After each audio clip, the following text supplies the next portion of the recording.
Crisis unfolding. Canada's immigration surge is pushing the system to the brink.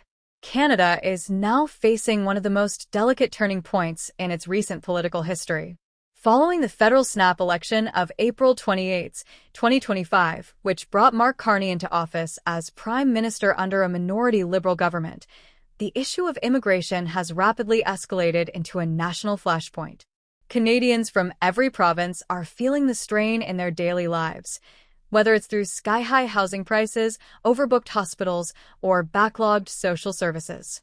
What used to be a largely political discussion has now become deeply personal for millions. This isn't a debate about whether Canada should welcome newcomers. It's about how much, how fast, and under what conditions the country can realistically support the people it brings in. For years, Canadian governments have prided themselves on their open-door immigration policies. But the current mood has shifted. Canadians are increasingly vocal about the gap between ambition and reality.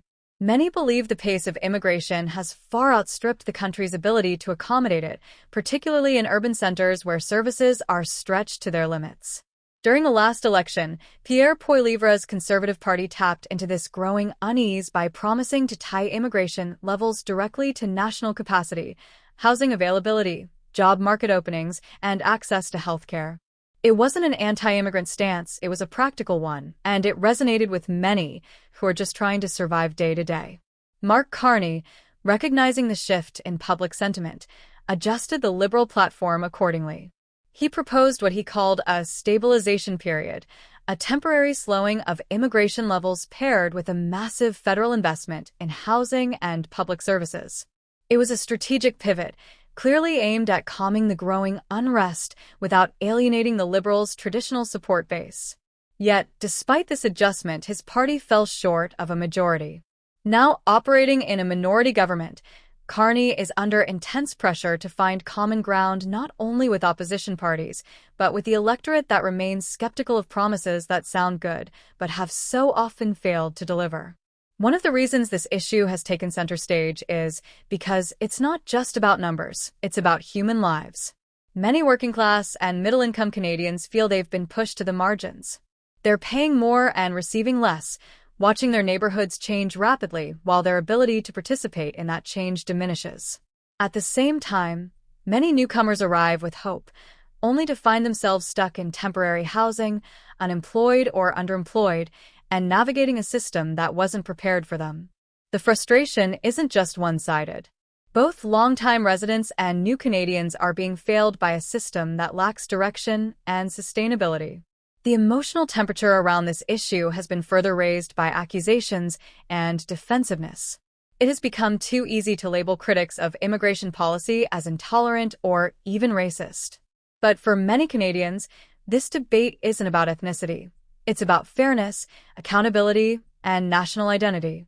They see working-class citizens struggling to access the healthcare system, veterans waiting months for basic support, and families priced out of the housing market.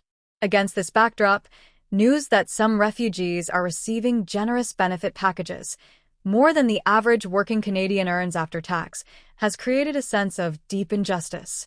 It's not rooted in hate. It's rooted in a belief that the people who build and fund the country should not be treated like afterthoughts. A major source of concern has been the issue of undocumented migrants and the lack of enforcement around expired visas. Conservative MPs recently demanded answers on how the federal government plans to track an estimated 5 million people projected to be undocumented by the end of the year. Without reliable tracking systems or clear exit strategies, the rule of law begins to feel optional. People aren't demanding mass deportations. They're asking for basic enforcement, policies that reflect the same accountability that citizens are held to. They want a system that respects the principle of earning your place, rather than one that hands it out indiscriminately. Provinces are also starting to push back. Alberta's Premier, Danielle Smith, has become one of the most vocal figures demanding a more provincial role in immigration. Her argument is simple. Different regions have different needs, and federal one-size-fits-all programs do not work. Alberta needs skilled tradespeople and agricultural workers, not an influx of urban-focused professionals or temporary residents with unclear employment pathways. By calling for greater provincial autonomy, Smith reflects a broader sentiment among Canadians who want immigration policy to be responsive, regional, and relevant to actual economic needs, not simply driven by quotas or ideology. Tied into all of this is the question of Canada's cultural identity. This isn't about racial or ethnic background. It's about civic values, shared principles, and national cohesion. People are asking what it means to be Canadian in a time of such rapid demographic change. They want to ensure that newcomers not only receive rights but also understand the responsibilities that come with citizenship. Too often, people arrive with little knowledge of the country's political system, laws, or social expectations. Without strong integration policies, language programs, civics education, community engagement, the risk grows that people live in parallel societies rather than one unified country. One theory that has sparked heated debate is the concern that immigration is being used as a political tool. Some believe that by fast-tracking citizenship and allowing newcomers to vote quickly, the federal government is essentially buying loyalty. While this argument is controversial, it taps into a growing belief that immigration policy is less about economics and more about consolidating political power. Carney has denied this, insisting that immigration is being managed based on Canada's needs, not partisan advantage. Still, the perception lingers and feeds into the broader sense of distrust many citizens now feel toward the federal government. To address these criticisms and show a willingness to reform, the Liberal government introduced the Strong Borders Act. This proposed legislation would make it harder for asylum seekers to file claims long after entering the country, speed up deportation processes, and tighten visa screening. The bill has sparked fierce debate. Civil liberties advocates argue it goes too far, while critics on the other side say it doesn't go far enough. In a minority parliament, it will be difficult to pass unless the government can strike a careful balance between enforcement and compassion, between national security and humanitarian obligations. The Conservatives continue to push for more aggressive changes. Their proposals include restoring immigration levels to those seen before 2015, enforcing strict job-based criteria for entry, and revoking access to certain social benefits for non-permanent residents.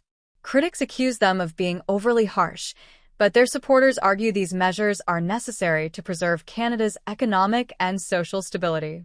It's not about shutting the door. It's about ensuring the house isn't collapsing under its own weight. Moving forward, the solutions can't come from Ottawa alone. Immigration affects every corner of the country, and local governments need resources and flexibility to adapt. Municipalities are the first to feel the impact of overcrowded schools, housing shortages, and stretched healthcare. Unless the federal government works in coordination with provincial and municipal partners, any new policy is likely to fall short. Canadians aren't looking for miracles. They're asking for competence, transparency, and a policy that reflects lived reality rather than political theory. This crisis is more than just a policy challenge. It's a test of leadership, trust, and long-term vision. Mark Carney's government has a narrow window to show it can deliver a measured, humane, and effective immigration plan. Canadians want to remain a welcoming nation, but not at the expense of their own well-being or the stability of the country.